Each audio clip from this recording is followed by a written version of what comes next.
আমি আচ্ছা আমার স্ক্রিনটাতে লক্ষ্য করলে দেখতে পাচ্ছি এখানে 89 কে ভিউজ, আবার 57 কে রিচ। এটা কিভাবে? আমরা তো জানি রিচ বেশি হলে ভিউজ বেশি হয়, তাই না?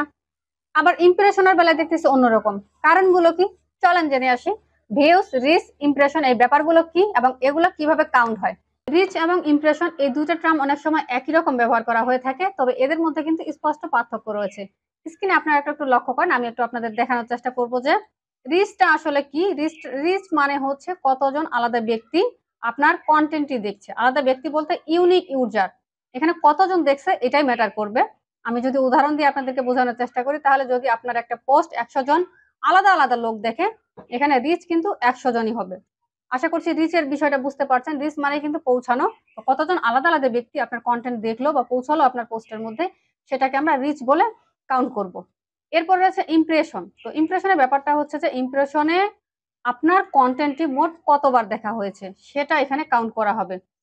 এইভাবে দেখেন, আমি আরেকটু সহজভাবে আপনাকে বোঝানোর চেষ্টা করি। এখানে আমি একটা চার্ট আকারে দেখানোর চেষ্টা করেছি। এখানে বিষয়, তারপর রিচটা দেখেন কতজন ইউনিক লোক দেখেছে। সেম ভাবে ইমপ্রেশনটা কতবার দেখা হয়েছে, কতজন এবং কতবার। এখানে একজন ব্যক্তি আপনার কন্টেন্ট একাধিকবারও দেখতে পারে। যেমন এখন আমরা ফেসবুকে কোনো কিছু পোস্ট করলে দেখা যাচ্ছে সেই পোস্টে অন্য কেউ যদি কমেন্ট করে, সেটা আমাকে কিন্তু নোটিফিকেশনের মাধ্যমে জানানো হয়। তখন ওই কমেন্টটা দেখার জন্য আমি আবার কিন্তু সেই পোস্টের মধ্যে ঢুকে যাই। এটা কিন্তু তার ইমপ্রেশনে কাউন্ট হয়ে যাচ্ছে। ওকে, আশা করছি বুঝতে পারছেন।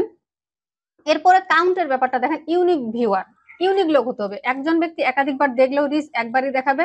আর আপনি যদি একাধিকবার দেখেন, সেখানে একাধিকবার শুধু ইমপ্রেশনটা কাউন্ট হবে বা ভিউজটা কাউন্ট হবে, এখানে কিন্তু রিচ একটাই কাউন্ট হবে।